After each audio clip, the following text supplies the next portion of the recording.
Welcome to Putting It Together, the podcast that goes through the entire body of work of Stephen Sondheim, show by show and song by song. My name is Kyle Marshall, your self-described Sondheim expert.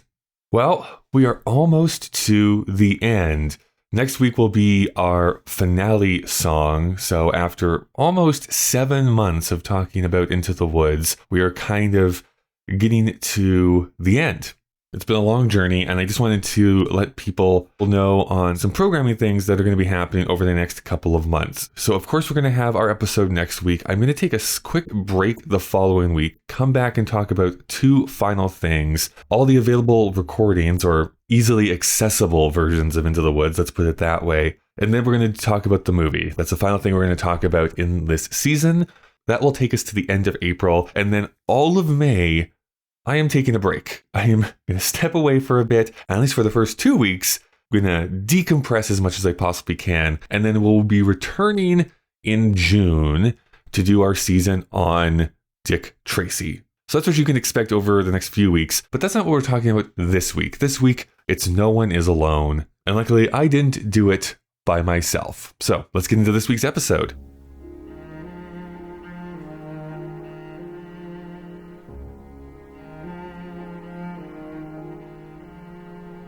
Mother cannot guide you. Now you're on your own.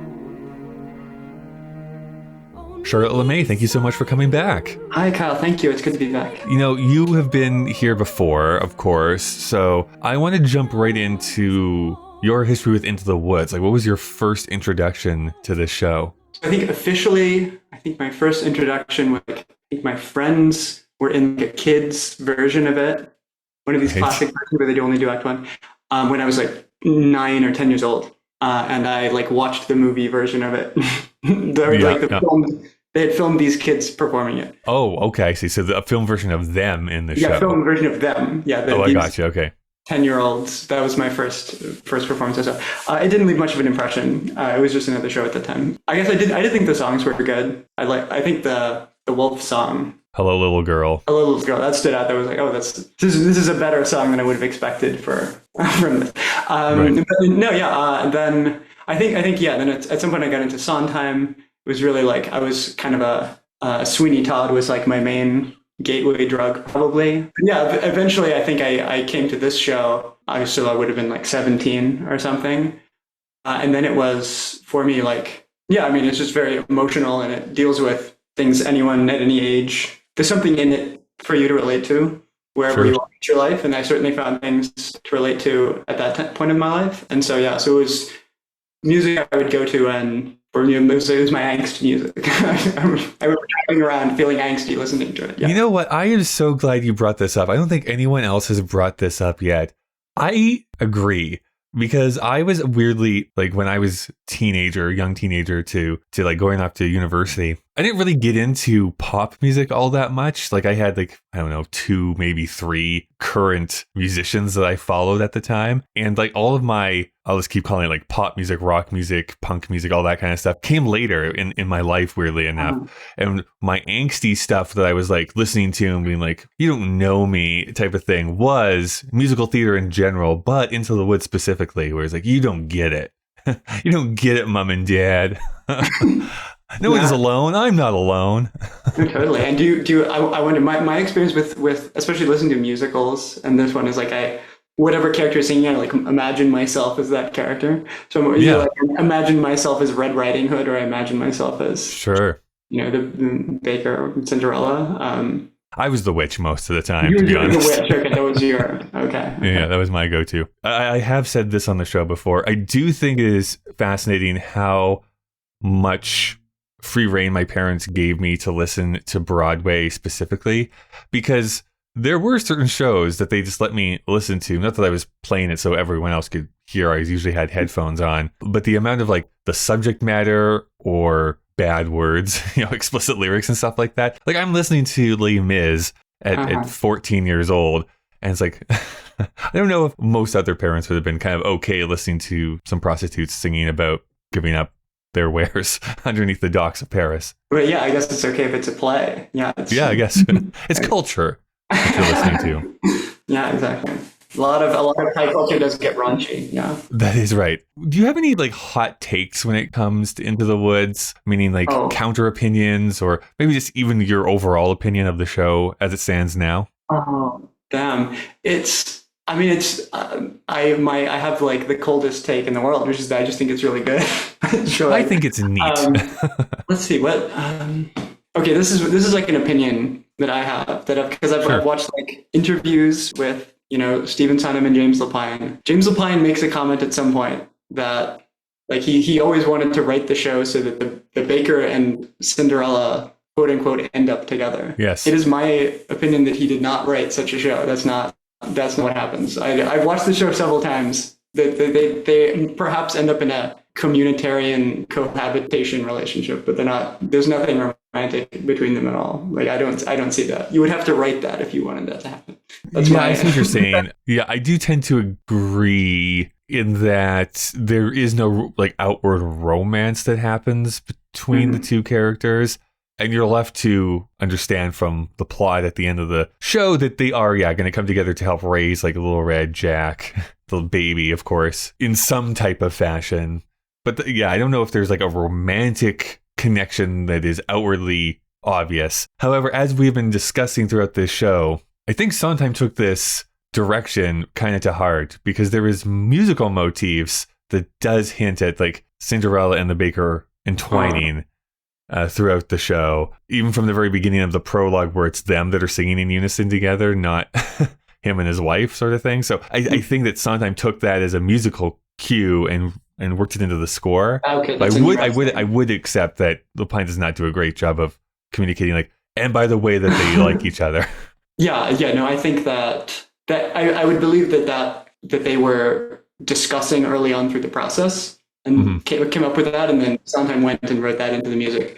But motifs alone, they can accentuate story, they can't be story on their own. I agree with that. Yeah, no, that's a fair point. That's a fair point. I think the show overall is, I just think it's very like interesting. Like I think as a show to like think about like what does everything mean, it feels like you could psychoanalyze this show and keep getting deeper like forever, You can. I was going to actually wait until the very end, but I'm going to bring it up now because we're basically talking about it. But I do want to have Sondheim comment on that very fact about what people psychoanalyze this show to mean. He writes it after this song, specifically in the book, Look, I Made a Hat. And he writes, because fairy tales, folk tales, fables, myths, whatever you want to call them, are considered parables, many people have asked what the giant in Into the Woods represents. And he talks about how he still gets letters to this day. And he says, like, we've been accused of misogyny many times, especially since it's all the women who keep getting killed off. The predominant assumption is that the giant represents AIDS. After all,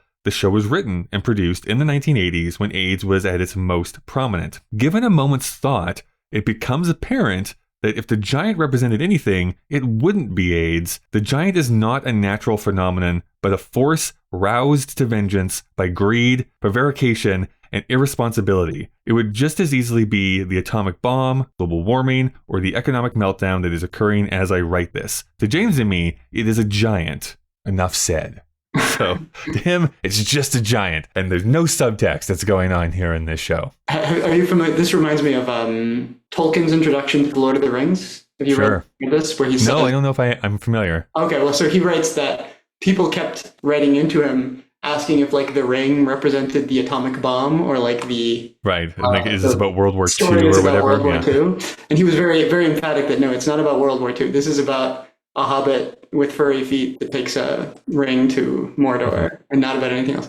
But I think that I think it's what he's objecting to is the idea that there's some kind of literal ring, some kind of like a key that you would solve the puzzle with and figure out what it means, and now you know. But I think Sondheim, even in his own response there, points to some things that even if the giant doesn't literally mean that the atomic bomb, it's you could it has resonance. You can sort of, the reason that the show appeals to us is because we watch it and then we feel, even if we can't relate to it because we haven't been stalked by giants, but we can relate to it because we have these things that it reminds us. Yeah, I think that's the important part to point out here. I actually don't think even Sondheim is meaning like don't have your own interpretation here.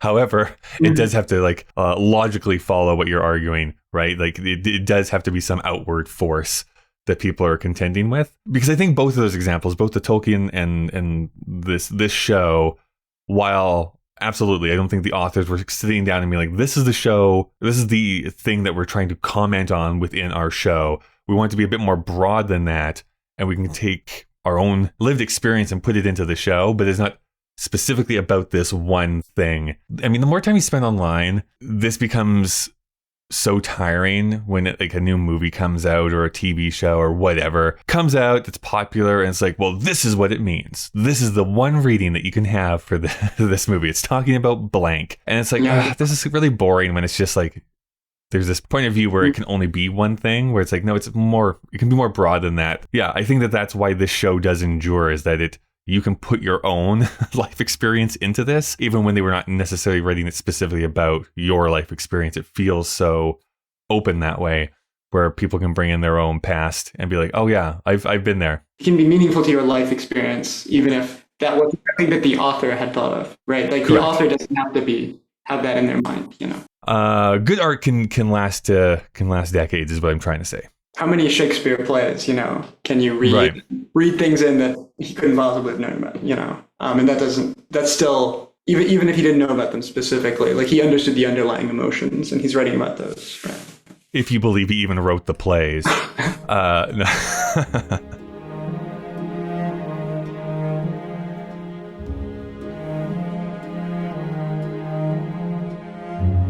Hey everyone, just Kyle breaking into the conversation to tell you about some of the people that help this show continue to go. If you'd like to help support the show for absolutely free, you can give a rating and review on whatever app you listen to podcasts in. That's, of course, greatly appreciated. Putting It Together is an independent podcast, so if you'd like to help monetarily, which will only help to grow and make this show better, you can do so over at our Patreon page. Please do not donate if it impacts you negatively financially. I do need to thank a couple of new patrons, though. So thank you so much both to Sebastian and to Sarah for becoming new patrons over there. That's always great to see new people join up. And I mean, this week especially, because you can go and hear me and Will White try and figure out a Sondheim riddle in real time. And I think it actually turned out really, really well. But I also need to thank the God That's Good tier from Patreon of Alex, Barry, Christopher, David, Jack, Luis, Miko, Robert, Stephen, Todd, and Whitty.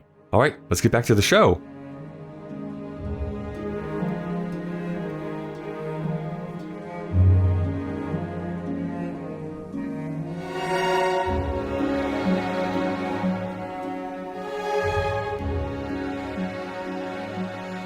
What song are we talking about here today?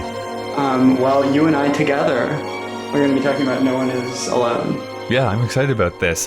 What is happening right before this song starts? As I recall, the Baker, Jack, Cinderella, and Red Riding Hood have formulated a plan to kill the giantess that is looking for revenge on Jack. And so I think that Red Riding Hood and Cinderella are like walking around trying to trap, like laying down pitch to trap the giant, and then if I remember correctly, Little Red and Cinderella are laying down pitch, and then the Baker and Jack are up in the tree ready to like poke out her eyes. Right. So I think the important thing is we have these two pairs of characters in two separate places, but they're both engaged in working on doing this act of killing the giantess, which is a morally difficult act, I think. Right. Well, yeah, I mean, this is actually something that we have not really addressed here yet either. Very obviously, I think, as we're watching the show, we do want these characters we spent so much time with to succeed on some level. Like, we don't want to see more death. We don't want to see the Baker or Jack die necessarily, or Little Red or Cinderella. So the giantess, as it were, is certainly our outward villain of Act 2. But at the same time, I don't know, if someone had come up and, killed my husband and then stolen a bunch of priceless artifacts, I think I'd be a little perturbed at that and maybe want to have some vengeance. No, certainly. And I think I think according to a lot of people's intuition of justice, she is in the right, Yeah. I think if it were like some kind of higher law that guided all these characters, maybe it would adjudicate in favor of the giantess, right? But there isn't, and I think the song is kind of about that in some ways. Yeah, but we'll get to that for sure. And I do think that it is lightly covered in Your Fault, where everyone is kind of looking for someone to blame, but really everyone is to blame at the end of the day. Yeah, so we might as well jump into it here then. You're right. We have our two different groups. I guess it should also be just notified here as well, is that there is a couple of like lengthy book scenes that happen throughout this song too. So it's not really sung all the way through when you actually see a production of this. There's like some definite stops and starts. However, we start off with Cinderella singing, "Mother cannot guide you, now you're on your own. Only me beside you, still you're not alone. No one is alone, truly, no one is alone. Sometimes people leave you halfway through the wood. Others may deceive you. You decide what's good. You decide alone. But no one is alone." And Little Red goes, "I wish." And Cinderella goes, "I know." Mother cannot guide you. Now you're on your own. Only me beside you. Still you're not alone. No one is alone. Truly, no one is alone. Sometimes people leave you halfway through the wood. Others may deceive you. You decide what's good. You decide alone. But no one is alone. I wish I know. I guess this is expressing to Red Riding Hood this idea that she sort of has to assume moral agency. I think this is how I would read. So she doesn't have no longer has the figure of the mother to guide her. Yes, I guess if people have not seen this show and are somehow listening to this episode, Little Red's mother basically has died off stage. Like that is what we were led to believe, at least. Right. And so rather than relying on a higher authority to say what's moral, you decide what's good, right? She has to decide. Sometimes people leave you halfway through the wood is definitely one of those lines that it just makes you tear up. Certainly me. It does, and this is one of those things that I like about Sondheim, but also frustrates me just ever so slightly because of how much of a perfectionist he was. He even calls this out himself in that is not grammatically correct. It should be woods, but he says wood, and he needs it because he needed it to rhyme with good, so he doesn't put the S on the end of it. I feel like I've heard the wood to be like a forest. I think it's a regional thing, because I have two, but technically speaking, it should be woods, halfway through the woods. But they don't say that in New York, I guess. But I agree. This is the part that always like hits me when I listen to it. Okay, so Kyle, have you ever been in the following situation? You're in like a public space and people are singing the song "Sweet Caroline." And you go ba ba ba. Is that what you're leading to? Yeah. So every time they go "Sweet Caroline," bum bum bum. Yeah. And I'm sitting there thinking like, because we played this in my like high school marching band, so I was in this situation all the time, and I was like, "What? Well, bum bum bum. That's not part of the lyrics. That's instrumental. That's like in the back. Really, if you're singing, you should just leave a space there. But I would do the same thing with this song, right? If I were going to sing it, I would go, "No one is alone." Because that cello part is I just think it's the most beautiful thing. It is gorgeous in the background of this song. I agree. Right. So it starts off. I think it's throughout this whole section. It's going because it starts off with boom, boom, boom, and then it has that big leap. I think it's so interesting. I think it's fascinating that a solo cello. This song is called "No One Is Alone." There is no lonelier sound that an orchestra can make than a solo cello, right?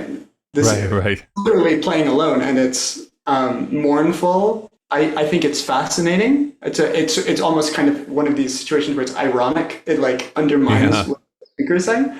But I think it's. I have two possible explanations. Would you like to hear my? I would love it. Okay, so explanation one. I listened to this song. Why do we have a mournful solo cello in a song about not being alone? Explanation one is that as you listen to the song, more instruments build up, and so you have a lot of different parts that are all together, and so it's the arc of the song almost dramatizes people coming together in community, and I think that seems accurate. That seems to be what's going on. It's still the case though that for me the sound of the cello is inextricably linked with this song, and so I think another reason that it's there is because that's in the text, right? It's saying the song is called "No One Is Alone," but it really is expressing something more complicated. Right now, you're on your own. Well, a lot of what Cinderella is actually saying is that Red Riding Hood is alone, and so I think that instrument choice by Jonathan Tunick, I assume, is expressing. Yeah, I was going to say probably Jonathan Tunick. Maybe Sondheim gave a suggestion like maybe put this on cello. I don't know, but definitely Jonathan Tunick had a hand. I feel like Sondheim has said he doesn't know about instruments besides the piano, so I assume it was Tunick. Yeah, I guess. I mean, it's probably more Jonathan Tunick, but what a great choice! It's beautiful to do that and to slowly build up to a more full orchestra with this, because that is the subtext that goes through this song, is that community is going to help you out more than anything else. Right. You don't have to do things by yourself. Now, I have this question, and I know that people are going to be out there thinking like, well, you're spending a lot of time on this just opening part, but I do think it's really important to nail out a few things here. You decide what's right. How do we feel about that? Because moral relativism. That's what I mean. As like there is a bit of moral relativism that goes throughout this entire show, and I don't know if I'm just reading way too much into it, and a giant is just a giant, or if that is what is trying to be communicated here. I've always kind of pushed up against that a little bit. Like I understand the point near the end where it's like, hey, you have to remember whatever you decide, whatever your morals are, there's someone who's going to disagree with you, and they're going to have people that agree with them. And I'm like, yeah, totally, 100%. That is 100% true. But at the beginning here, being like, you get to come up with what you think is right or wrong by yourself. I'm like, I don't know. I don't know if that's true. Well, I think maybe what it's saying is that like we have moral agents as adult human beings. We have we do have to make this choice. Yeah. We can't decide anything. And then what we're going to get to later in the song is how what constrains the choice is the effects that our choices have on others. And so it's technically possible. In other words, like if everyone who behaves morally has made the choice to do that, they had the choice of, I don't know, being a barber serial killer instead. Sure. They did not. I think it's about moral choice. I think is what it's saying. Like the full range of choices is available to you, and it's your responsibility to decide what you'll do with that, as opposed to your mother is going to stop you from doing something.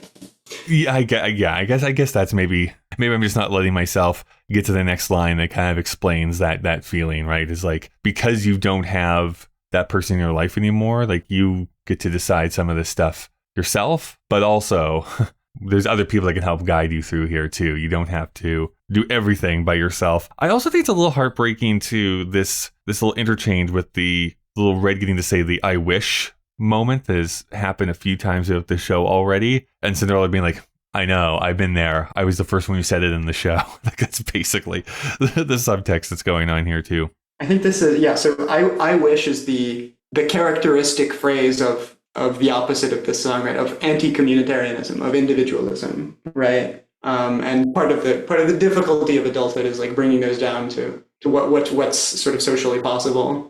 Just kind of saying, yeah, it's difficult, and Cinderella is saying that yes, no, it is. I know it's difficult. So there is a bit of a book scene that goes on here. So the baker then reveals to Jack that his mother has died, killed by the steward. Jack wants revenge. Baker says, well, it's wrong to kill people. It's like, but why aren't we killing the giant? It's like, sure. So there's like this hard conversation that they're having up there in the tree. And then when the song gets up again, we have these two couples that are separated, but because of theater magic, they are on stage at the same time. Cinderella goes, mother isn't here now. And the baker says, wrong things, right things. Cinderella says, who knows what she'd say? And the baker goes, who can say what's true? Cinderella, nothing's quite so clear now. And the baker goes, do things, fight things. And Cinderella says, feel you've lost your way? And the baker goes, you decide. And then they come together saying, but you are not alone. Believe me, no one is alone. No one is alone. Believe me, truly. My things, right things. Who knows what she'd say? Who can say what's true? Nothing's quite so clear now. Do things, fight things. Feel you've lost your way. You decide, but you are not alone. Believe me, no one is alone. No one is alone, believe me. Truly, People make mistakes. The baker is taking up the moral relativist position here. Let's say who can say what's true? I think this is interesting in the context of the fact that they're going to kill the giantess, right? Because I don't think the show the show itself takes a stance about whether that's a good or bad thing. That's kind of my reading of it. I think it's just as possible to watch this show and view that as a morally wrong choice as a morally right choice. There aren't sort of clear answers, and I guess that's what the baker is saying. Wrong things, right? Like you have to make a personal choice. You have to look at this, and your sort of identity is sort of shaped by what you decide on these kind of seemingly impossible like choices you have to make. I do think in many ways that this song is such a great encapsulation of that struggle of what it feels like. Maybe this is why it was my rebel song when I was growing up, my emo song. It is so hard, I think, at that moment of going between child and adult, like that weird middle period when you're a teenager, young adult, of being like, well, what do I believe in? Like, what are the things that I stand for? Like, what are my moral lines in the sand, so to speak? And I would assume, having never been there, but I would assume that as a parent, that's probably a hard conversation to really sit down and try and have with your child who's like, well, why does these bad things happen? It's like, well, right things, wrong things, who can say, really? There's so many gray things that happen within our society, within our history. There's like, well, there was positive things and there was terrible things, and like, you have to weigh both of those. It's a complicated thing to be in, and especially when you say you have moral lines in the sand, but then you cross them occasionally. So that's all to say that I think that this song does a great job of two characters trying to have that conversation and kind of fumbling with it, but that's how those conversations go. They're assuming the role here of parents. I think that's true. Yes. To continue on here, the baker and Cinderella continue by saying, "You move just a finger, say the slightest word, something's bound to linger, be heard." And the baker says, "No one acts alone. Careful, no one is alone. People make mistakes, fathers, mothers, people make mistakes, holding to their own, thinking they're alone. Honor their mistakes, fight for their mistakes. Everybody makes one another's terrible mistakes. Witches can be right, giants can be good. You decide what's right, you decide what's good." You move just a finger, say the slightest word, something's bound to linger, be heard. No one acts alone. Careful, no one is alone. People make mistakes. Fathers, mothers, people make mistakes, holding to their own, thinking they're alone. Honor their mistakes. For their mistakes. Everybody makes one another's terrible mistakes. Witches can be right, giants can be good. You decide what's right, you decide what's good. This separate, so I think the opening of the song sort of, in my reading, sort of introduced this idea of being an independent moral agent with total freedom. And then this is introducing and that's if we were to stop there, that would be, I think we agree, like a pretty disturbing song. Like you can do whatever you want. Sure. Right. But the reason that this song is okay is that we then get this other song, this idea of interconnectedness, this idea that all of your actions affect other people. So you move just a finger, say the slightest word, and something is bound to linger, right? So you're not just acting. Your actions affect other people. You affect the world you not just decide what you want to do, but you decide what sort of effect you want to have. I think so this idea of people think they're alone.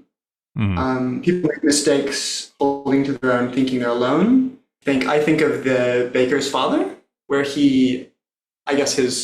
what happens in that story that's not shown on stage is his wife dies, and he does have this little child, because he's in basically the same situation that the baker's in now. So he does have this little child, but he feels like, so he's not alone in the world, right? He has this child that he's responsible to, but he sort of convinces himself that he's basically alone, that there's no one that is in his life supporting him, and there's no one he has to support, and he just kind of goes off into the yonder. I'm sure, I haven't heard your episode on the last song. I'm sure you've discussed this. So this idea that you if you get into the headspace that you're alone, that you're not part of a community, that's when you start making mistakes and you start doing things that hurt other people. Not to make this too political, but I mean, like, this is the part of the song which is like, careful you don't become an incel of some kind. Like, you have to have other people in the community that you go and see and you interact with, and actually get outside.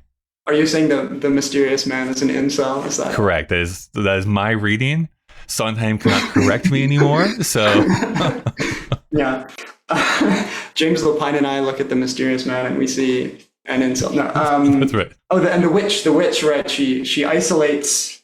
She's all about isolating herself and Rapunzel from the world. Right. What does she say? I wrote it down. Someone has to shield you from the world, right? That's right. Yeah.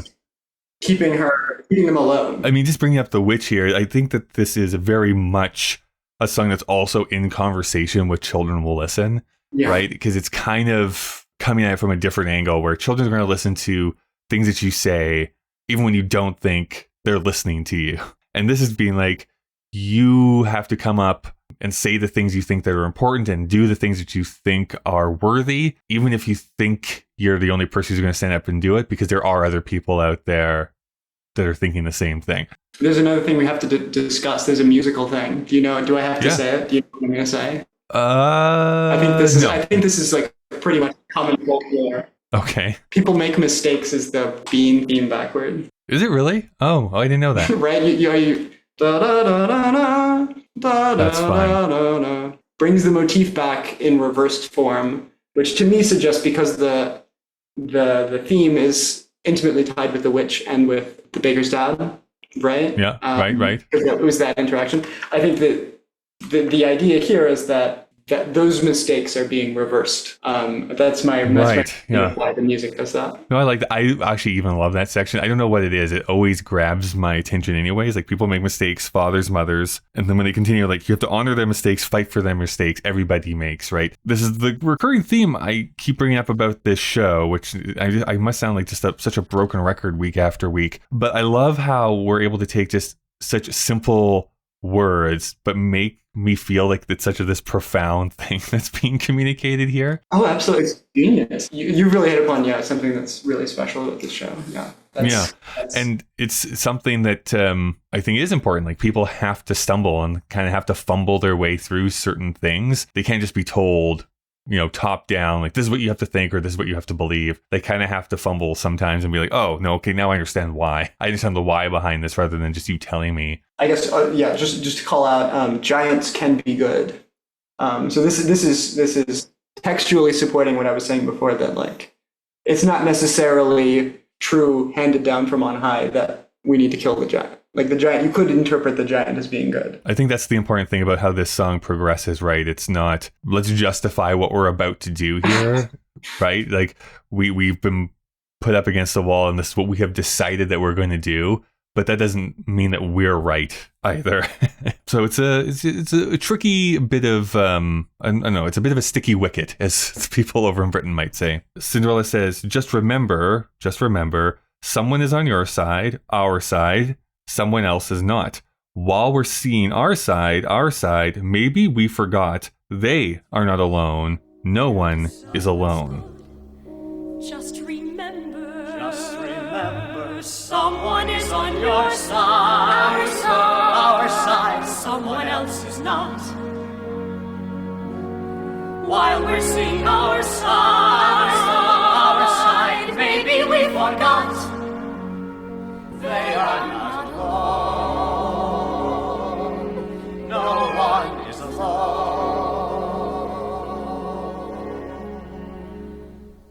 to see the light. They are not alone. I'm not sure, Kyle. What do you think? You know what I have to say about this? This is me, my little fan theory. Okay. Well, first off, before I get to my little fan theory, like Baker Cinderella fan fiction. You could write it in. That's Right. right. The wrong. Right. Yeah, right.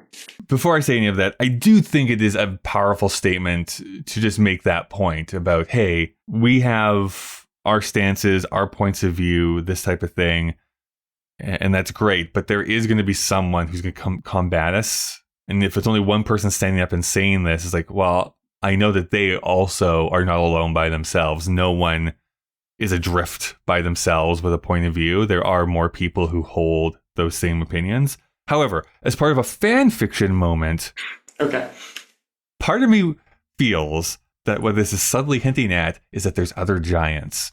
Other Right? giants. Is that there's this giantess who's coming down to avenge her husband are probably not the only two giants up there either. So it's like we have to be aware that what we're about to do here isn't probably there. She's probably not the only one The that's up giant there. one. That's true.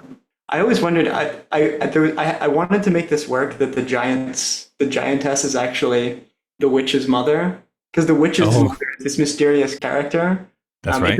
It wouldn't quite work out. Based on the way that her death is described. When she calls in her mother to kill her, the giant doesn't That's show right. up on her. But it was a good idea. Could be good fan fiction. I think they are not alone. The idea of being not alone, I think, is in this song is delineated between you do make your decisions alone, but your decisions have effects on everyone Right. else.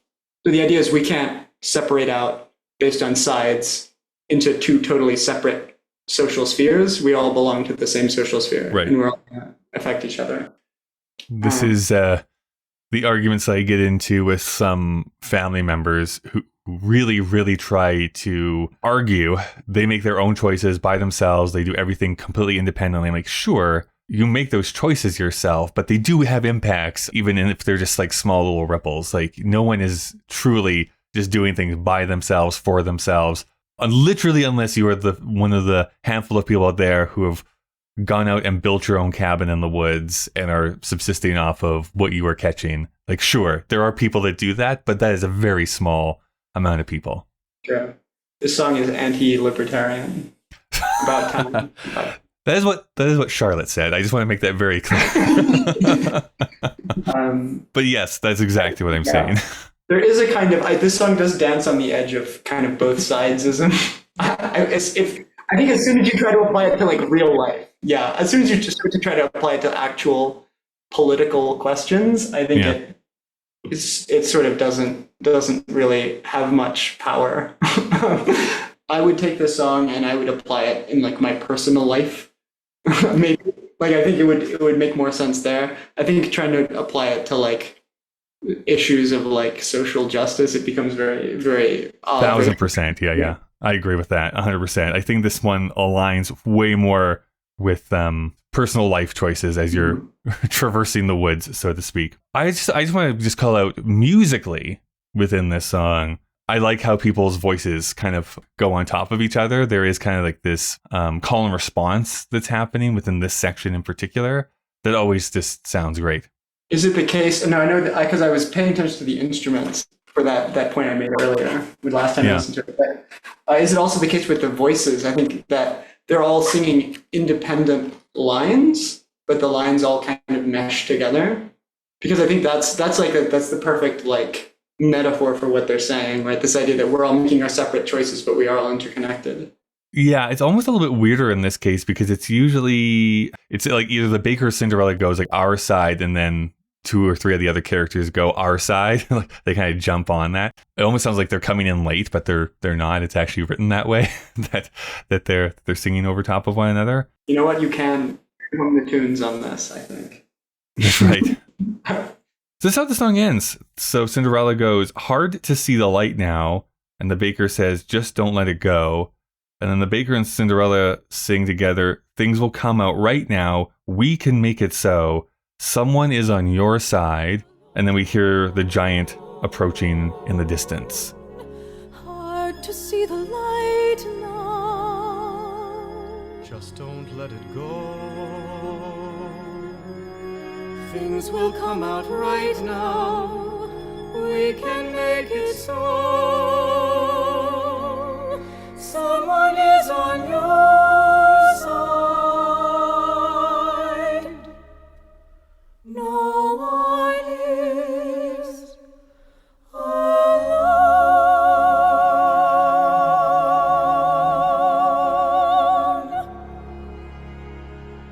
Now, this is where I'll bring up here, even though that's in the book how it's described, the only version that we're discussing here this season that actually does it that way is the 2022 revival, where they sing "Someone is on your side" and then you hear the giant approaching. Every other version, including the movie, has them say, "No one is alone." They actually end the song by singing, "No one is alone." So I'm actually not 100% sure if that is just a choice to put onto the album, or if that's always been the way it's been done on stage. And I did not double check the recording, the PBS recording, to see what happens on there. But for some reason, I think they say "No one is alone" in there. What difference would you think that it would make? Well, there's no resolve if you don't have it. So I think dramatically it actually works really nicely, because I think you know that that is what they're leading up to say, right? We've heard it been said multiple times throughout this song. So like, someone's on your side, and then they're interrupted before they're able to say the very last line. And so yeah, the song itself doesn't technically resolve. And then at that point, you're kind of left hanging and you feel that dread kind of coming in. I like that. Whereas when I'm listening to it, I like having that "No one is alone." I get that resolution to the song, and I can kind of sit in my feelings for a little bit more. Yeah, right. As a scene, I think the killing of the giant is like that is the actual climax of this musical scene. Yeah, I accept that. I think that's a good explanation, Kyle. What do you want to say about the song in total? Anything that we haven't mentioned here yet? Yeah, I think I gave sort of my overall thoughts when we talked about it's like political implications. Essentially, I think this is interesting because it's called "No One Is Alone," but part of the theme of it is this kind of loneliness of making being an adult. I think I've heard sometimes say like he gets mail, where people are like, "No, this is wrong," because actually everyone is alone. And I think those people are like, I think that the thing that those people are saying is in the song too. Like this idea that it is very lonely to be a person trying to survive in the world. Yeah, I mean, I think that's the heart of this, right? Like, yes, you are alone as an individual. If you're just looking at yourself as an individual person, you are alone in that. And I think that's why it's so key that the instrumentation here makes it feel so lonely through most of this song. Right. And yet, the power we have as humans is our ability to have community around us. Right. And so even though you are alone as a single individual and you can be lonely, though you have the ability to be like, hey, it doesn't even have to be like getting to the political realm. It can just be things that you enjoy doing. You can go out and you can enjoy yourself and be your authentic self and have people surround you so that you are not feeling like you're the only person in the world going through whatever it is that you're going through inside your mind. I think that's what the power of this song is like, yes, you as a single person are alone. However, guess what? There's other people who feel exactly the same way, and you can work together as a community to get better. Mm-hmm. Unless you want to it's a rebuttal message that. of hope, I think. And then, Yeah. yeah, I think the invocation of light, seeing the light, it's hard to see the light, but you can sort of grasp onto it. Yeah, I think it does have it is kind of a positive message. It's a positive message without being saccharine, Sure. I think that's what people love the show. Yeah. Well, there's so many songs within this show, so many episodes that I've done this season. But if you were forced to, where do you think you would rate this song compared to the entire score of Into the Woods? Would you have this in your top 5, middle 5, bottom 5? Whereabouts do you think you would have this rated? Is there an actual number? Because top 5, middle 5, bottom 5 implies there are only 15. I think there are probably more, right? There is more than that. If you want an actual number, the way that I have done it, because I have combined certain songs together, is 23. 23, okay. Well, doesn't divide 3, so 3 doesn't. No.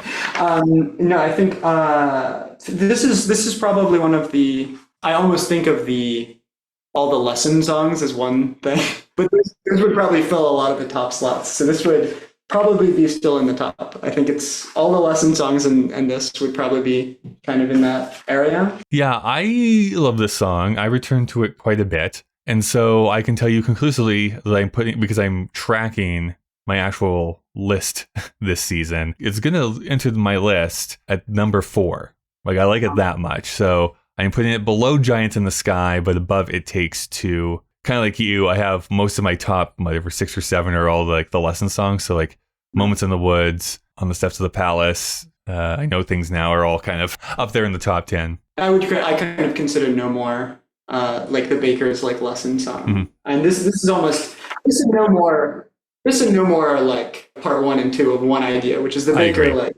becoming, I think, this is something I didn't mention, but I wrote down, like, at the very beginning of the show, the Baker says, remember, he says, the spell is on my house, only I can lift the spell, right? And so he's expressing, he needed to hear the song, right? He needed to know that he wasn't, his actions, he thought he was facing a problem that's all his own. His wife isn't involved, his wife can't be involved, it's him, his responsibility. And now he's kind of had this journey and he has come to understand interconnect. It's growth for a character. Yeah, exactly. So this song and No More, I think, represent that growth. No More, or also a very good song.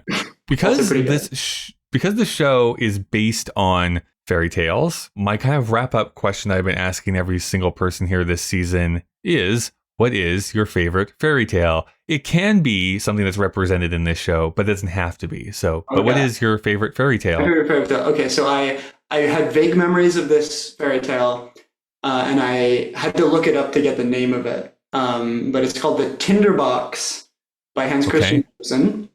And I remember it because my father had a collection of Hans Christian Andersen stories he would read to me. And I think it was my favorite for a couple of reasons. I think this is about a soldier who meets like a witch in the woods, and then he kills the witch, and then he meets these 3. There are these 3 magical dogs that have different magical powers that I've forgotten, and then he can like call on them to aid him, and then he rescues a princess and uses each of their powers in a different way to do it. But I guess first of all, I just love anything with animals, and these dogs that are described as having eyes like saucers, or at least one of them is. I remember that, and I didn't know what a saucer even was. But I was like, wow, that's very evocative, big eyes. Wow, very cute dog. And then there's also a line when he goes up to the witch, and he's like, I want to get into this, this room or whatever. And she's like, no, if you want to get into the room, you'll have to cut off my head. And then the next line is, so the soldier cut off her head.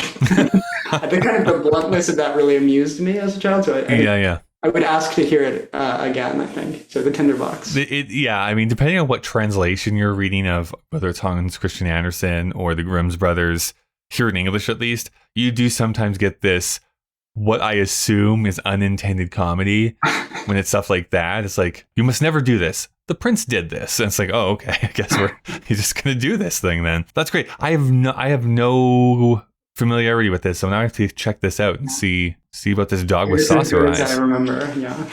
I haven't returned to it, only the Wikipedia, so I couldn't tell you. All right, well, this is great.